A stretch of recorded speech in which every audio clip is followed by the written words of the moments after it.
Betty Oktaviani Ikung, mahasiswa program studi ilmu pembangunan sosial Universitas Mula Warman sebagai peserta KKN 46 yang ditempatkan di Desa Lajanan Ulu.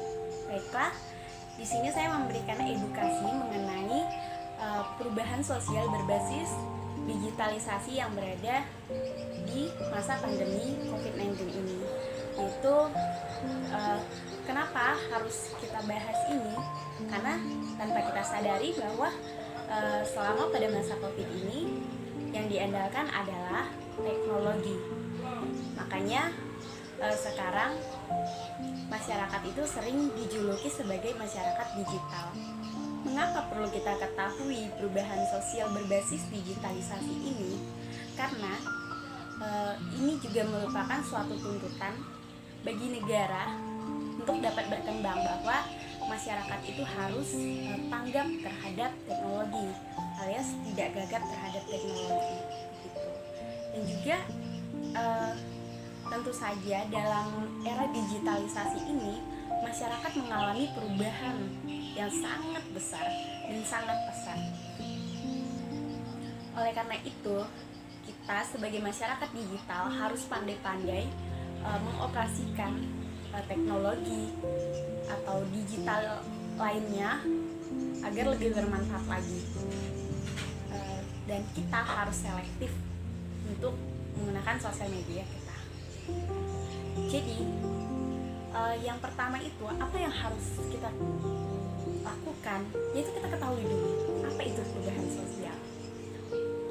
Pengertian perubahan sosial yaitu peralihan dari arah yang berbeda dalam masyarakat itu mengarah pada hal yang berbeda lagi, seperti itu.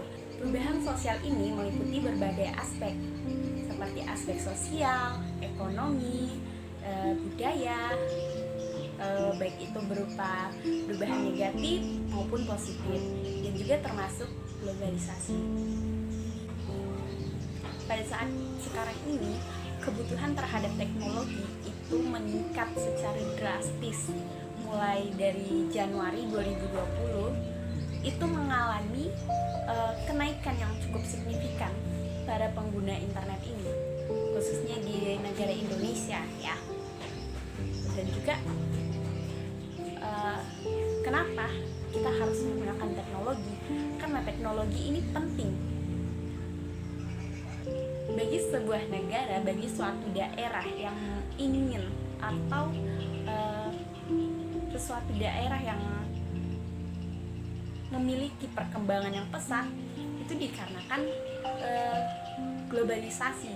Tidak bisa kita menyangkal tanpa globalisasi kita bisa maju. Nah, kenapa kita harus menggunakan teknologi ini? Karena ini merupakan suatu keharusan bahwa negara yang maju itu harus bisa mengoperasikan informasi secara online, berdagang secara online, belajar online, serta beribadah online. Nah, itu yang kita ketahui saat ini ya. Jadi semuanya serba online. Dampak-dampak dari globalisasi ini atau penggunaan teknologi ini banyak. Nah, yang saya utarakan di sini yang pertama adalah dampak positifnya. Dampak positifnya yaitu bagaimana kita dapat menyebarluaskan informasi itu secara cepat, luas, dan terjangkau oleh siapa saja, tidak terkecuali ya. Dan juga karena rata-rata kita ini menggunakan internet. Nah, internet ini sifatnya sangat luas. Selain itu juga kita bisa menggunakan sosial media kita untuk membantu kita beraktivitas sehari-hari. Seandainya kita contohnya seperti kita sebelumnya belum tahu memasak, tapi kita bisa melihat tutorial memasak di video di YouTube. Menggunakan internet juga itu membuat kita mengetahui kebiasaan orang luar, budaya orang luar itu seperti apa. Dan tidak jarang masyarakat kita sering mengadopsi kebudayaan luar. Oleh karena itu kita harus menyikapi perubahan-perubahan ini secara positif. media sosial ini juga menawarkan berbagai kemudahan bagi para penggunanya mengakses, share informasi secara cepat, mudah, dan murah. Namun di sisi lain, ketika pengguna sosial media berkembang semakin liar dan keluar dari batas-batas keadaban, resiko yang terjadi ialah munculnya keresahan, bahkan tidak mustahil munculnya konflik, bahkan manifest di antara masyarakat. Nah, kali ini saya akan memberikan cara atau bagaimana kita menyikapi hal-hal perubahan sosial berbasis digitalisasi ini. Apa yang harus kita lakukan? Yang pertama adalah bedakan informasi, fakta, dan hoax. Apa sih perbedaan informasi, fakta, dan hoax? Dan bagaimana cara kita membedakan informasi, fakta, dan hoax itu? Nah, yang pertama yang harus kita ketahui atau yang harus kita teliti, yang kita cari tahu adalah sumber berita. Biasanya sumber berita fakta itu akan di-share secara atau dipublish melalui media-media resmi, dan juga sumbernya itu resmi. Dan yang kedua adalah datanya akurat, tidak berubah-ubah. Dan yang ketiga, bersifat objektif. Dan yang keempat, itu benar-benar terjadi. Dan yang kelima, kita harus ketahui gambar atau bahkan video yang di-share itu apakah sesuai dengan berita yang telah di-share. Dan juga jika kita belum mengetahui keaslian dari berita ini, tolong jangan segera atau jangan buru-buru untuk menyebarluaskan berita tersebut, karena ini merupakan suatu etika kita menggunakan digital. Dan yang kedua adalah penipuan. Maraknya penipuan sekarang ini tidak bisa dibatasi, dan siapa saja bisa melakukan penipuan melalui internet.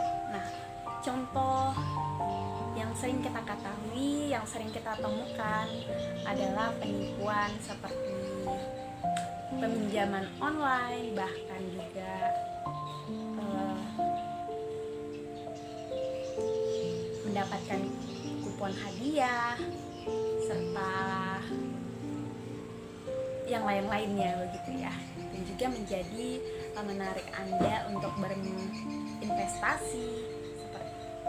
Ciri-ciri penipuan ini biasanya kita di telepon atau kita di SMS itu menggunakan nomor telepon yang tidak resmi. Ya, nah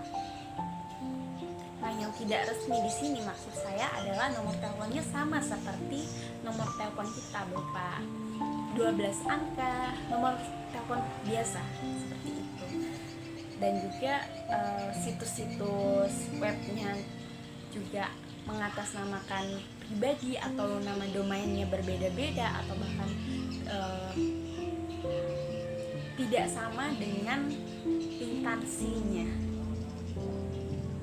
Yang ketiga adalah hindari mitra bisnis yang tidak jelas seluk-beluknya.